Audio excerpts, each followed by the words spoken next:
Good morning, everyone. Today I'm going to talk about a project that's kind of an intersection of computer vision, embedded systems, AI, and kind of robotics in general. So this title is a bit of a mouthful, but essentially what we've done is taken state-of-the-art CNNs, convolutional neural networks, and figured out how to make them work in real time on Raspberry Pi for an actual automation task. That's good. So let me start by framing the problem. If you've ever worked in kind of a machine shop, a repair facility, or even just a well-equipped makerspace, you know that at the end of the day, you have hardware scattered everywhere, screws, nuts, bolts, washers, all mixed together. And someone has to sort them. It's tedious, it's time-consuming, and frankly, it's the kind of work that nobody wants to do. Now, in large manufacturing facilities, this problem is solved. They have industrial vision systems that can automatically sort hardware, but here's the catch. These systems cost anywhere from $50,000 to $200,000, and they require specialized installation, ongoing maintenance, and they're also really just designed for high volume operations. For these small manufacturers, well, they're kind of stuck with manual sorting, and this isn't just an efficiency problem. There's actually research showing that workplace disorganization affects worker psychology and productivity. From a technical standpoint, this presents a really interesting research question, and it's the question that drove this kind of entire project. How can we achieve real-time object detection on hardware that is limited computational resources, constrained memory bandwidth, and no dedicated acceleration hardware?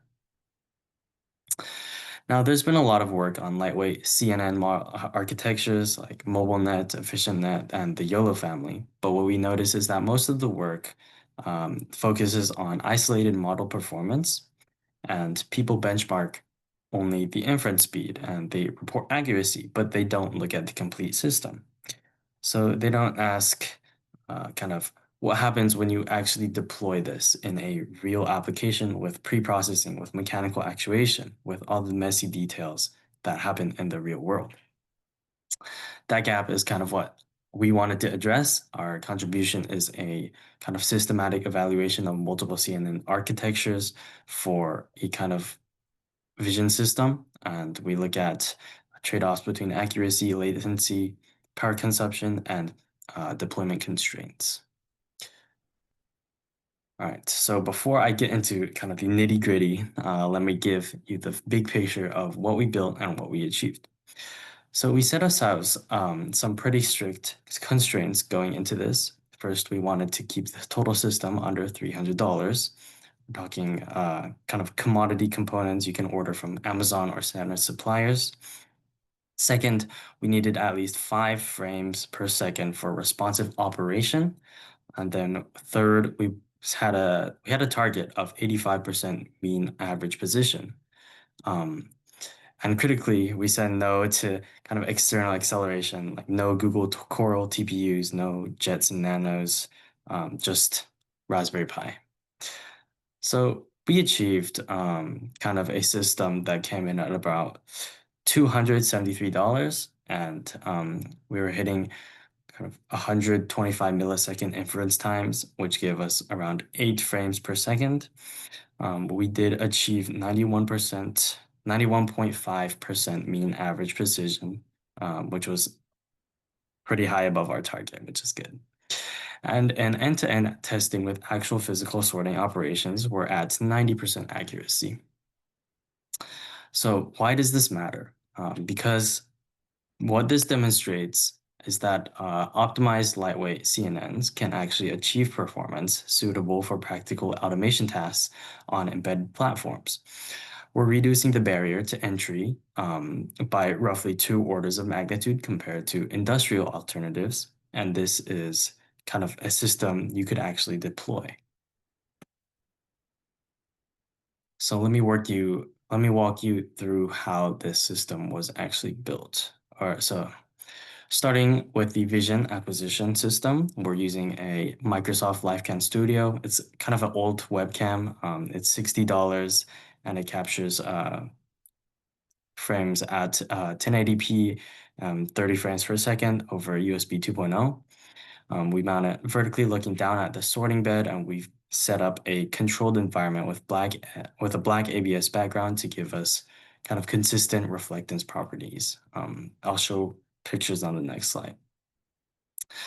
For the computational platform, we're using a Raspberry Pi 5 with 8 GB of RAM. This is a very deliberate choice. The Pi 5 is interesting because it has the new Video Core 7 GPU with limited OpenCL support, which makes it actually valuable for real-time inference in ways that previous models weren't, because they were a lot, I guess, more limited. I wanted to emphasize this again, that all processing happened locally on the device, and there's actually no network dependency after deployment, no cloud processing, and everything runs on this $80 computer. The actuation model was based on an HBot gantry design, which is a type of core XY kinematics. We're using 3 NEMA 17 stepper motors, and these are kind of the same motors you'd find in consumer 3D printers. We bought them off of Amazon. The frame is completely 3D printed from tough PLA, which was important because it means that anyone with a 3D printer could reproduce it. Our work envelope is 400 by 380 by 100 millimeters, and we're achieving positioning accuracy of plus or minus 4.4 millimeters. We also built kind of a Flutter-based mobile application that communicates through Firebase's real-time database. Users can calibrate the system, start and stop sorting, and view live feed of what the camera actually sees. Now here's what I think is really important about this architecture. A lot of the research in this space really evaluates performance at the model level. How fast is inferences? How fast or how accurate is detection? But we really evaluate performance across kind of the complete pipeline from photon capture from the cameras all the way to mechanical placement of the pieces of hardware. And this end-to-end perspective reveals kind of bottlenecks that pure model benchmarks completely miss. And I'll come back to this point later because it's really central. So here are some actual images of what we made. Here's the Raspberry Pi on the bottom left. We have our wires with stepper motor drivers connected to stepper motors. On the bottom right, you can see kind of an earlier prototype of this HBot gantry. We have 2 stepper motors, and this is able to power the actuation model, which is the claw around the whole plane. Top left is you can see the mount for the webcam, and the webcam is pointing straight down into kind of the working place. The working place on the top right is the black ABS sheets on the bottom. We can see screws there. And here's a video of it functioning. Currently, there is no, I did not put a bin to collect all the hardware, but it's just set to go to the bottom left in this scenario. As you can see, it is grabbing the kind of pieces of hardware pretty accurately.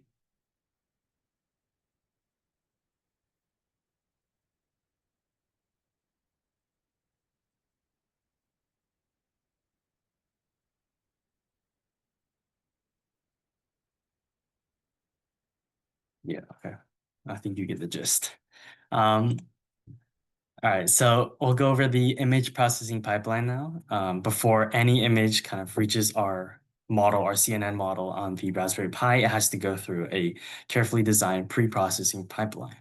Every single one of these steps kind of has its own purpose, either in reducing computational load or improving detection robustness. I'll walk through them. Step 1 is region of interest cropping. The camera first captures 1080p, so it's 920 by 1080 pixels. It's also by 3 because it's RGB. It's over 6 million values per frame, and we don't actually need this. We don't need the entire frame, so we only care about the sorting area.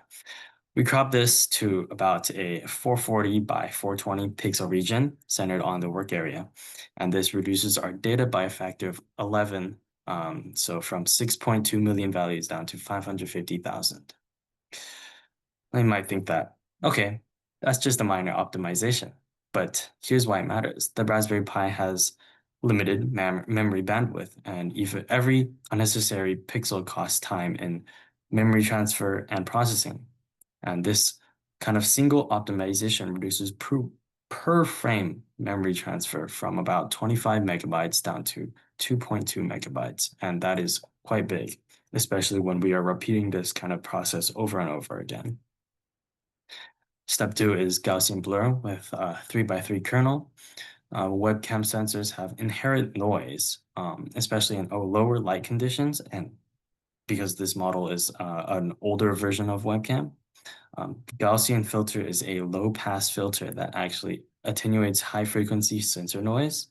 We use sigma equals 1, which is a good balance between noise reduction and preserving the edge information that's critical for object boundary detection. Step 3 is kind of where things get more interesting. We apply clay, which is contrast limited adaptive histogram equalization. So traditional histogram equalization methods enhance contrast uniformly across the entire image, but that can actually amplify the noise. Clay only works on the local regions, so it divides the images into tiles and enhances each tile separately. We also actually don't apply clay in RGB space. We convert it to CIE lab color space first because the lab color space separates luminance from color information. We can actually enhance the luminance channel while preserving color relationships in the A and B channels. And that is crucial for handling varying light conditions, and especially when kind of the pieces of hardware have reflections that change when or based on the location of the hardware. Now, think about a real deployment scenario. So someone turns on a desk lamp. There's an afternoon sun, maybe through a window. Clay adapts automatically because of this. In our controlled experiments where we varied light intensity from 200 to 800 lux, clay preprocessing improved detection mean average precision by 7.3 percent points or percentage. And that's actually a huge improvement for a relatively cheap operation. Then we just did some perspective correction because the camera was mounted at an angle. We did get perspective distortion. We used a homography transformation to correct for this. And then we had normalization. It was pretty straightforward. We just scaled pixel intensities from 0 to 255 down to 0 to 1. This is actually standard for neural network input and ensures numerically stable gradients during inference. So the complete preprocessing pipeline has about 18 to 22 milliseconds of latency per frame on the Raspberry Pi, but given the kind of substantial improvements in model robustness and computational efficiency gains, it's absolutely worth it from testing. All right. Now we get to the kind of the heart of the research, the systematic evaluation of different CNN architectures. So let me tell you first about the dataset because it is quite important context. We needed a custom dataset. There was nothing publicly available that has hardware-specific classes from a top-down perspective with variable lighting. So we actually captured 400 original frames from our vision module and manually annotated them using Roboflow. We had 200 screws, 100 nuts, and 100 standoffs, and we deliberately kept this balance to prevent class imbalance issues. We applied data augmentation, rotation plus or minus 15 degrees, and contrast adjustment plus or minus 20%. And this kind of brought our total data set to 505 images, and every single one was manually annotated, which was quite annoying. We did have quality control with 2 annotator review, and we achieved 94.3% inter-another agreement. For training, we use the Atom optimizer with an initial learning rate of 0.001 and cosine annealing, batch size 16, 80 epochs with early stopping, and training was done on an AMD Radeon Pro graphics card. And this is important. We didn't need a massive GPU cluster to train this. This was actually quite accessible hardware. Now let's look at the results. We evaluated 4 architectures: YOLOv8-Nano, YOLOv8-Nano, MobileNetV2-SSD, and efficient det D0. Starting with YOLOv8-Nano, this is our kind of winner that we chose. So 91.5% mean average precision at IOU threshold 0.5. 125 millisecond inference time and 5 megabytes post quantization. 5 watts power draw. And then YOLOv8 was actually pretty close. YOLOv8-Nano, 88.7 MAP, 145 milliseconds. It was slightly larger at 5.4 megabytes. We also did the efficient det D0 and the MobileNet. So those were actually non-YOLO. Efficient det D0 achieved 0.902% MAP, and that's pretty competitive accuracy, you may think. But actually, look at the inference time. It's 325 milliseconds, and the model size is actually quite big as well. So that's why we didn't choose that. Aside from it having less MAP than YOLOv8-11. MobileNetV2-SSD was 82 point or 0.829% 0.829 MAP or 82.9% MAP at 190 milliseconds. And that wasn't as good as our other models. So we ran paired tests.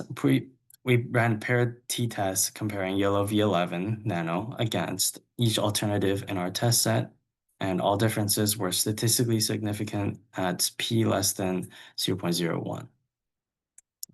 Here's the key insight though, and this goes back to what I said about end-to-end evaluation. If you only look at module accuracy, you might think, okay, efficient det is pretty good, only 1.3% points behind YOLOv8-11. But when you consider the complete system, that 325 millisecond inference time is kind of a big deal breaker. Putting it in concrete terms, in our complete pipeline, we have an image acquisition at 33 milliseconds, preprocessing at 20, CNN inference, actuation computation at 7, and then mechanical movement at about 3.2 seconds. If we use YOLOv8-11 at 125 milliseconds, our total cycle time is about 3.4 seconds. But if we switch to efficient det at 325 milliseconds, that is adding 200 milliseconds to every cycle, and that makes the system significantly slower in real-world operation. This is exactly the kind of trade-off that traditional benchmarking misses. So model-only evaluation would only tell you that efficient det is competitive, but end-to-end system evaluation reveals that it's actually unsuitable for this type of deployment. We also did ablation studies on the pre-processing pipeline. Removing clay kind of dropped MAP from 91.5 down to 84.2. And removing perspective correction dropped it from 87.1, or dropped it down to 87.1. So we can quantify exactly how much each pre-processing step contributes to the overall system performance. All right. Now let me talk about optimization, because getting these models to run in real time require more than just picking kind of a lightweight architecture. The primary technique we used was post-training into a quantization. What this does is map 32-bit floating point weights down to 8-bit integers, and it reduces the model sizes by approximately 75%, and therefore enables faster integer arithmetic on the Pi. For YOLO models, we use symmetric quantization for weights. That means the 0 point is 0, and asymmetric quantization for activations. We compute scale and 0-point parameters per layer to minimize quantization error. And here's the performance impact. Quantizing YOLOv8-Nano from floating point 32 to integer 8 reduced the model size by 73%. It gave us a 42% speed up in inference. The accuracy degradation was only 0.6 percentage points from 92.1 down to 91.5. That's a trade-off we can actually take. We also looked at different deployment frameworks. We tested TensorFlow Lite, Onyx Runtime, and PyTorch Mobile. Onyx Runtime with the intake quantization gave us the best performance for YOLO models, so that's what we deployed with.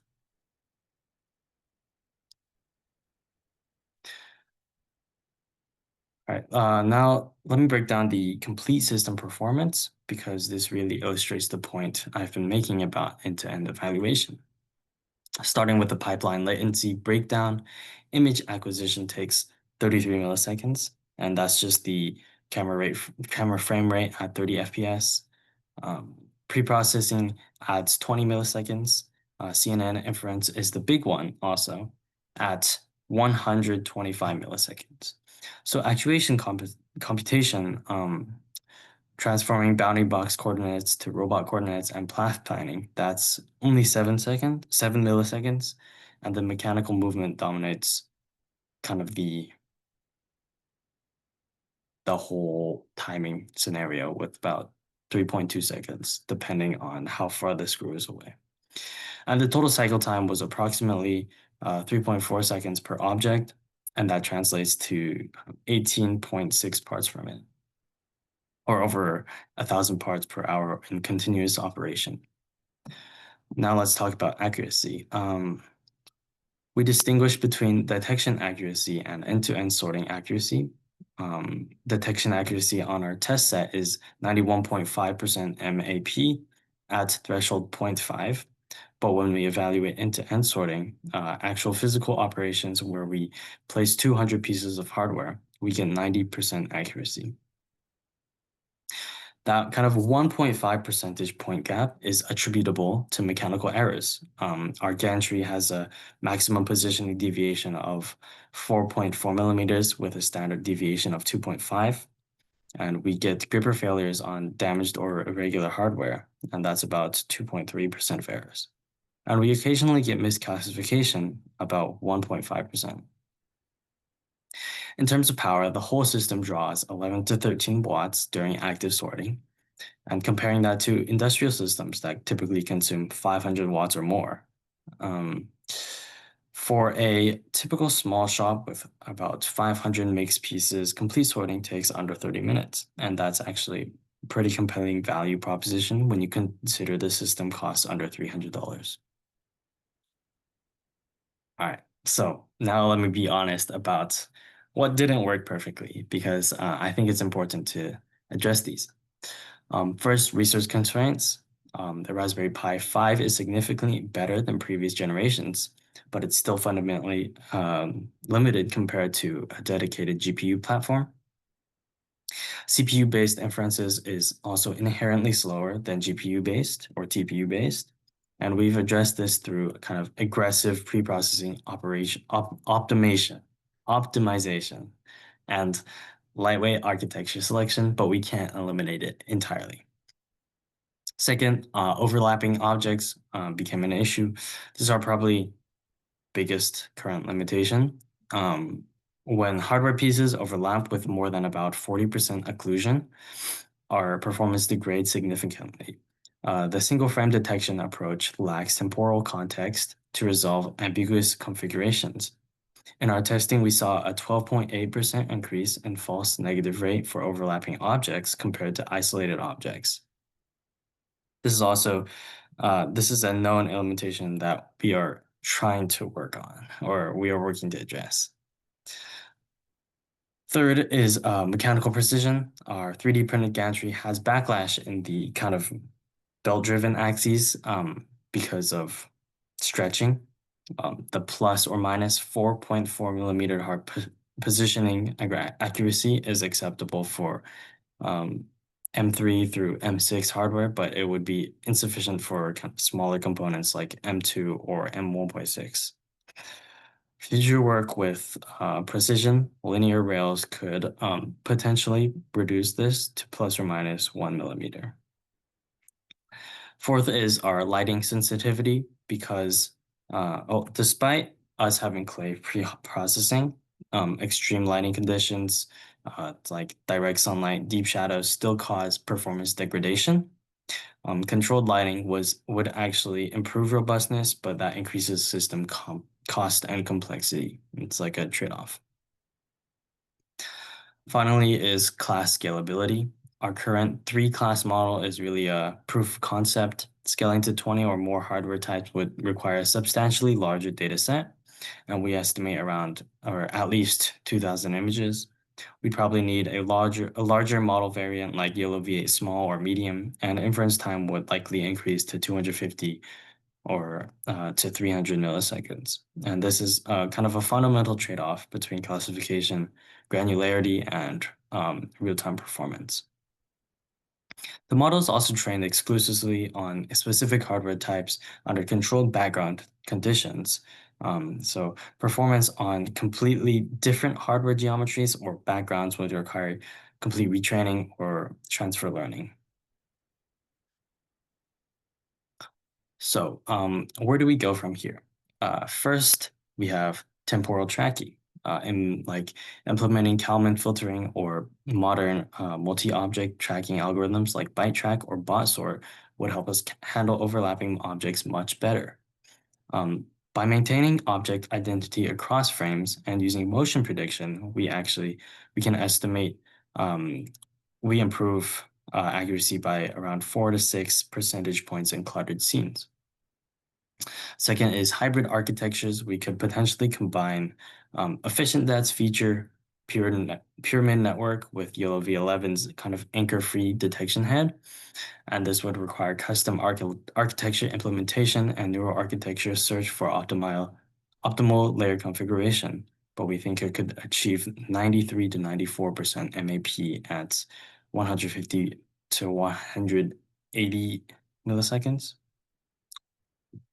And finally, not finally, third, hardware acceleration. We haven't explored external accelerators yet. A Google Coral Edge TPU could potentially reduce inference time to 30 to 50 milliseconds. A Jetson Nano would also be more powerful, but it would triple the system cost. And there's just a trade-off between performance and cost or accessibility. Fourth is active learning. Imagine if the system could flag low confidence predictions for human review, incorporate those examples into the training set, and then perform periodic retraining. This would kind of let the system improve over its deployment lifetime and adapt to new hardware types. Fifth is a hierarchical classification. Instead of trying to distinguish between 50 different hardware types in one shot, we could use one hierarchical approach.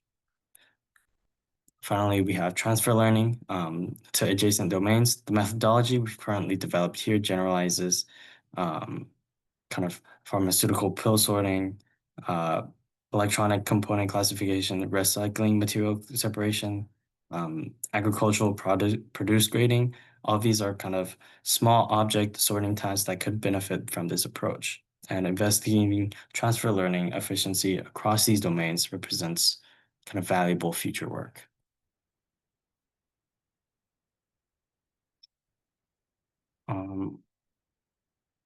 I think we are about out of time. So questions.